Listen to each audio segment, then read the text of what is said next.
नमस्कार, मैं हूं देवेंद्र। आप देख रहे हैं दैनिक सवेरा टीवी। कल से विधानसभा का सत्र शुरू होने वाला है। 13 तारीख से 18 तारीख तक ये सत्र चलेगा। आदित्य सुरजेवाला कांग्रेस के कैथल सीट से विधायक मेरे साथ हैं, बात करते हैं।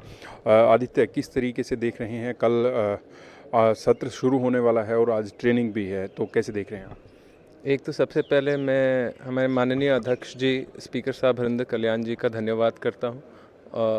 आज एक ओरिएंटेशन ट्रेनिंग प्रोग्राम चल रहा है। सिर्फ सारे नए विधायकों को तो कहा ही गया है आने के लिए, पुराने विधायकों को भी बुलाया गया है, अगर उनके पास समय है वो आ पाए, कि जो हमारे विधानसभा हाउस में जो जो रूल्स एंड रेगुलेशंस है, एक तो हमारे हैंडबुक दिया ही जाता है हमें पढ़ने के लिए। ये ओरिएंटेशन एक ऐसी मीटिंग हो जाएगी जहाँ हमें बातचीत करने को मिलेगी। कोई प्रश्न है जो हमारे हैंडबुक में नहीं आंसर होते, वो भी पूछ पाएंगे हम। और एक ज़रूरत होती है सारे के सारे विधायक, सारे पार्टियों के एक दूसरे से कहीं बातचीत कर पाए, इंट्रोडक्शन भी हो जाती है ढंग से, और फिर कल के लिए कोई झिझक नहीं रहती। कल के दिन जब हम प्रश्न पूछने लगे और कुछ करने लगे, तो मैं तो बहुत खुश हूँ ये ट्रेनिंग ओरिएंटेशन हो रही है हमारे लिए। हालांकि कोई प्रश्नकाल तो अभी रखा नहीं गया है, लेकिन फिर भी आपने सवाल रखेंगे। खाद की कमी चल रही है और तमाम मुद्दे पराली जलाने को लेकर कैथल में काफ़ी किसान हैं। क्या कुछ तैयारियां हैं आपकी 3 दिन के सत्र को लेकर?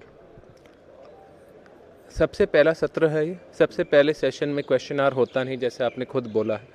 अनेक हमारी जो दिक्कतें हैं हमारे किसानों में, किसानों की ज़िंदगियों में, हमारे मंडियों में खाद उठान अभी भी नहीं हो रहा।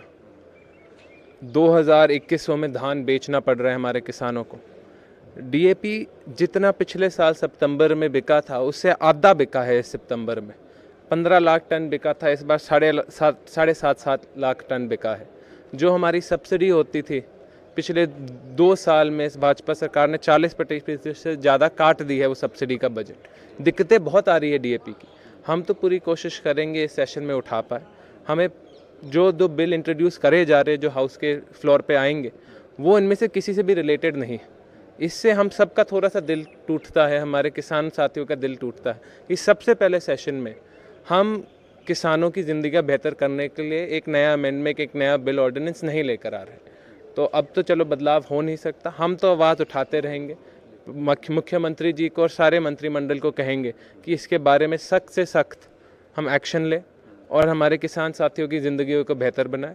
और जो अनेक बिल आ रहे हैं उसके बारे में भी हम क्वेश्चन और अमेंडमेंट ज़रूर लेकर आएंगे। वो आप विधानसभा में ज़रूर सुनना हम क्या कहेंगे उसके बारे में। राज्यपाल का अभिभाषण होगा कल। आप क्योंकि पहली बार विधायक बनकर आए हैं, आप पहली बार उसको एज विधायक देखेंगे, किस तरीके से सोच रहे हैं, क्या होगा?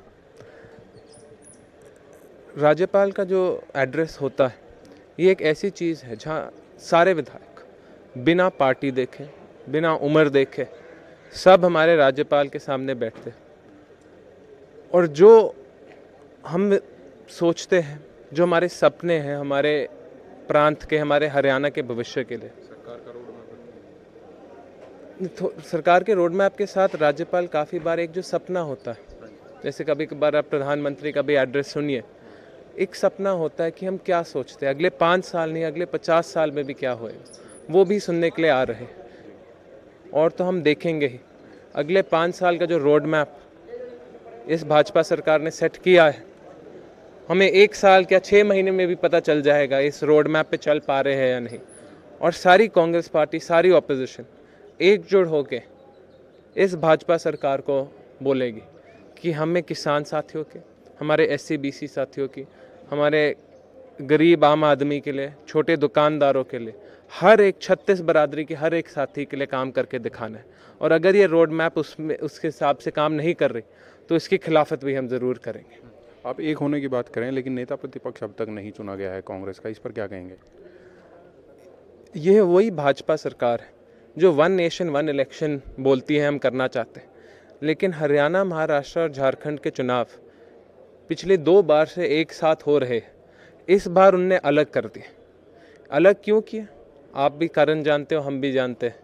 वो जानते थे कि वो हरियाणा चुनाव ये हार रहे, तो भाजपा सरकार ने अपना हर एक रिसोर्स इस्तेमाल करके RSS की मदद लेकर मुश्किल से ये हरियाणा का चुनाव जीता है।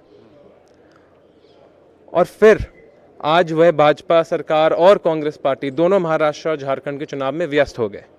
इस कारण से पार्टी हाईकमांड राहुल गांधी जी, मल्लिकार्जुन खड़गे जी अब तक सारे हमारे एमएलओ से ढंग से बात करके उस निर्णय पे नहीं आ पाए हैं कि नेता प्रतिपक्ष कौन होएगा। लेकिन कोई ऐसी बात नहीं है, अगर पहले सेशन में हमारे पास नेता प्रतिपक्ष ना हो, जो भी नेता प्रतिपक्ष चुनेंगे पार्टी हाईकमान, कांग्रेस हाईकमान, वो ये ऐसा नेता प्रतिपक्ष होएगा जो हमारे सारे एमएलए को साथ लेकर चलेगा और हरियाणा के हर एक नौजवान साथी, बड़े बुजुर्ग और मातृशक्ति की आवाज़ उठाएगा। तो उसमें 2 हफ्ते अधिक भी लग जाए, हमें कोई दिक्कत नहीं है। चलिए, बहुत बहुत शुक्रिया। आदित्य सुरजेवाला कैथल से कांग्रेस के विधायक मेरे साथ थे और सत्र को लेकर जो कुछ तैयारियां हैं कांग्रेस की और किस तरीके से रहने वाला है, इसको लेकर बात की। मैं हूं देवेंद्र, कैमरा के पीछे मेरे सहयोगी जसविंदर शर्मा। नमस्कार।